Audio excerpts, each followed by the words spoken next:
વિદ્યાર્થી મિત્રો, ધોરણ 12 વિષય છે એકાઉન્ટ. આપણે ચેપ્ટર નંબર 3 પાઘડીના મૂલ્યાંકનની અંદર આગળની રીત ભણી ગયા, સરેરાશ નફાની પદ્ધતિ. આજે આપણે રીત નંબર બીજી, ભારિત સરેરાશ નફાની પદ્ધતિ ભણવાનું.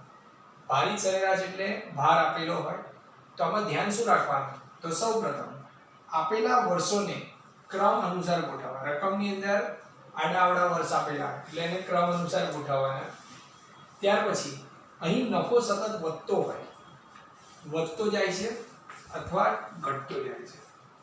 આ મહત્વનો મુદ્દો છે. વધતો જાય કે ઘટતો જાય ખાસ જોવાનું. તો હવે દાખલો જોઈએ, સ્વાધ્યાયનો દાખલા નંબર 7. તો એની અંદર વર્ષ 2013 14 15 15 16 16 17 17 18.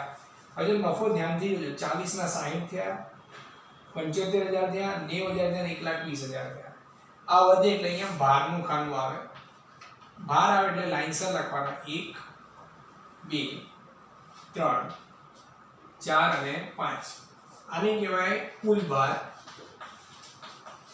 1 થી 5 નો સરવાળો કરશો એટલે 15 થશે. અહીંયા જે ખાનું બનશે ને ભારિત નફો કહેવાય.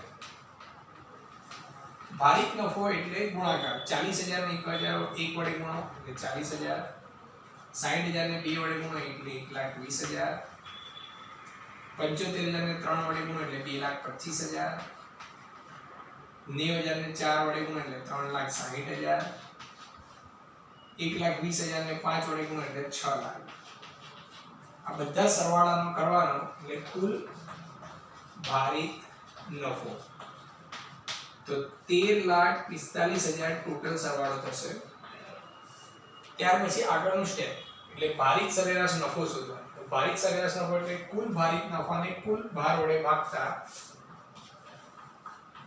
13,45,000 ભાગ્યા કરવાના 15. એટલે આપણો જવાબ અપૂર્ણાંક આવશે. અપૂર્ણાંક આવે એટલે આપણો જવાબ આવશે 89,666.67. એટલે આપણે એને પૂર્ણાંક કરી દેવાનો. 89,667. આની કહેવાય ભારિત સરેરાશ નફો. જે નફો આવે એને આપણે આગળ લઈ જવાનો. આગળ એટલે આપણું સૂત્ર બનશે. પાઘડી શોધવા માટે ભારિત નફો ગુણ્યા ખરીદીના વર્ષ. તો 89,667 ને ખરીદીના 3 વર્ષ આપેલા હશે. 3 વર્ષ આપે એટલે તમારો ગુણાકાર આવશે 2,69,001.